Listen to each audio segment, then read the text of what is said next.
क्या आपने कभी सोचा है, जब आसमान में बिजली चमकती है और जोर से गरजती है, तब असल में होता क्या है? आखिर यह बिजली कहाँ से आती है? आज हम जानेंगे लाइटनिंग और थंडर की पूरी कहानी, आसान भाषा में।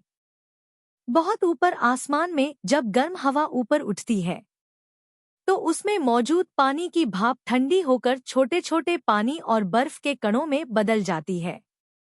यही मिलकर बनाते हैं बादल। अब इन बादलों के अंदर बहुत हलचल होती है। पानी और बर्फ के कण आपस में टकराते रहते हैं। इस टकराव से कुछ कण पॉजिटिव चार्ज प्लस लेते हैं और कुछ नेगेटिव चार्ज। ऊपरी हिस्सा बनता है पॉजिटिव और निचला हिस्सा बनता है नेगेटिव। अब सोचिए, बादल के नीचे जमीन है, वो भी चुप नहीं रहती। बादल के नेगेटिव चार्ज को देखकर जमीन पॉजिटिव चार्ज ले लेती है, और जब इन दोनों के बीच चार्ज का अंतर बहुत बढ़ जाता है, तो क्या होता है? धमाका। एक तेज बिजली की चमक आसमान से जमीन की ओर दौड़ती है। यही है लाइटनिंग, बिजली गिरना। इस चमक के साथ जो तेज आवाज गूंजती है, वो है थंडर, गर्जना। क्योंकि बिजली जब चमकती है, तो हवा पल भर में बहुत गर्म हो जाती है।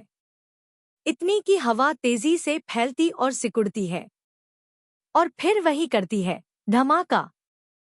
वो आवाज है गरज। अब आपने नोटिस किया होगा, पहले बिजली चमकती है और फिर आवाज आती है। ऐसा इसलिए होता है क्योंकि रोशनी की गति आवाज की गति से बहुत ज्यादा तेज होती है। इसलिए चमक पहले दिखती है और आवाज थोड़ी देर बाद सुनाई देती है। अब बात करते हैं सुरक्षा की। जब बिजली कड़क रही हो, तो खुले मैदान, पेड़ या बिजली के खंभे के नीचे मत खड़े हो। पानी और लोहे की चीजों से दूर रहो। घर में हो तो दरवाजे खिड़कियां बंद कर लो।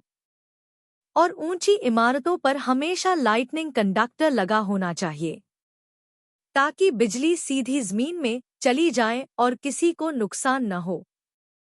तो अब जब अगली बार आसमान में बिजली चमके और गरज सुनाई दे, तो डरना मत।